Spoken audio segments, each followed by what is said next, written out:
We'll guide you through how to use Vercel for free. If you find this helpful, consider subscribing and liking the video. First, open your web browser and go to vercel.com. Once you're on the homepage, you'll see a Start Deploying button. Click on that.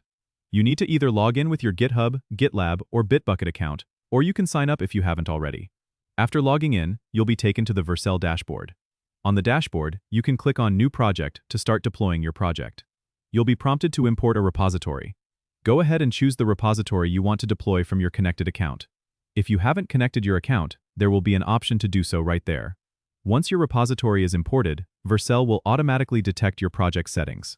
You can review these settings, but for most use cases, the default settings will work just fine. Click on Deploy to start the process. Vercel will now build your project. This might take a few minutes. Once the build is complete, you'll receive a confirmation and your project will be live. You can view it by clicking the link provided. This deployment process is entirely free, with Vercel's Hobby tier, which is great for personal projects and testing.